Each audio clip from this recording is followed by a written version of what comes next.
পাচ্ছেন না।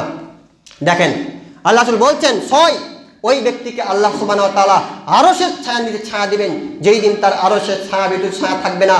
কোন ব্যক্তি? রাজুলুন আর রাজুলুন যাকারাল্লাহু খালিয়ান ফাফাজাত আইনাহু, যেই ব্যক্তি নির্জনে আল্লাহকে স্মরণ করে আল্লাহর ভয়ে চোখ দিয়ে পানি ঝরাতে পারে। যে ব্যক্তি নির্জনে আল্লাহকে ভয় করে আল্লাহর ভয়ে ভীত হয়ে অঝরে কাঁদতে পারে, এই ব্যক্তিকে আল্লাহ সুবহানাহু ওয়া তাআলা তার আরশের ছায়া নিচে ছায়া দিবেন। কিন্তু আমাদের মুসলিম সমাজের কথাই বলি, আমরা একটা আশ্চর্য সমাজ, আমাদের রাষ্ট্র ব্যবস্থা একটা আশ্চর্য রাষ্ট্র ব্যবস্থা, যেখানে আল্লাহ ভীতি অন্তরে থাকা তো দূরের কথা, আমরা আল্লাহ সুবহানাহু ওয়া তাআলার সাথে বিদ্রোহ করি। কেমন করে বিদ্রোহ করি? যখন কোনো প্রাকৃতিক দুর্যোগ, ঘূর্ণিঝড়, আগে তো আগাম বার্তা পাই আমরা আবহাওয়া অধিদপ্তর থেকে, তখন আমাদের শাসক শ্রেণীরা বলে যে আমরা প্রস্তুত আছি এই ঘূর্ণিঝড়কে মোকাবেলা করার জন্য, বলে না? বাপের ক্ষমতা আছে কোনো ঘূর্ণিঝড়কে ঠেকাতে পারবে?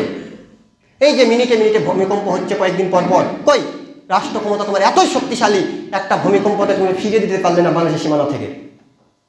লজ্জা করা উচিত যে আল্লাহ সুবহানাহু ওয়া তাআলা হচ্ছেন সকল ক্ষমতার উৎস, আর তুমি তার সৃষ্টি জীব হয়ে মাখলুক হয়ে কি করে তুমি স্রষ্টার সাথে বিদ্রোহ করতে পারো? ঠিক তোমার জন্য তুমি একজন নিরীহ নিরাপদ মানুষকে রাষ্ট্রের নিরাপত্তা দিতে পারো না, নিরাপত্তা দিতে ব্যর্থ, আর তুমি আল্লাহর প্রাকৃতিক দুর্যোগের সাথে মোকাবেলা করবে? অসম্ভব, এটা হতে পারে না। একজন মানুষের নিরাপত্তা দেওয়ার ক্ষমতা তোমার নেই, আর তুমি আল্লাহ প্রাকৃতিক দুর্যোগকে মোকাবেলা করবে? পাগলে ধরেছে এই কথাগুলো, আর আমরা বিশ্বাস করছি। দেখেন একটা হাদিস দেখাই, আবু হুরায়রা রাদিয়াল্লাহু তাআলা আনহু বলছেন, রাসূল সাল্লাল্লাহু আলাইহি ওয়াসাল্লাম বলেন, লা ইয়ালজুন নারা রাজুলুন বাকা মিন খাশিয়াতিল্লাহ, ওই ব্যক্তির জাহান্নামে যাওয়া ওই রূপ অসম্ভব যেই ব্যক্তি আল্লাহর ভয়ে চোখ দিয়ে পানি ফেলতে পারে।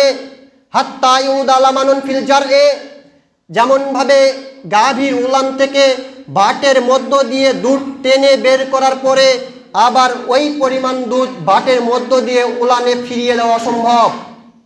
কথা বুঝতে পারেননি? বুঝতে পারলে অবশ্যই সুবহানাল্লাহ বলতেন।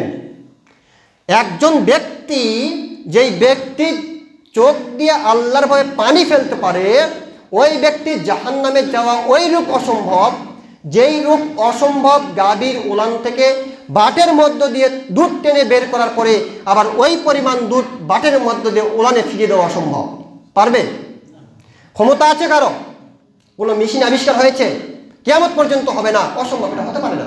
এটা যেমন অসম্ভব একজন ব্যক্তির জাহান্নামে যাওয়া অসম্ভব যেই ব্যক্তি আল্লাহর ভয়ে চোখ দিয়ে পানি ঝরাতে পারে।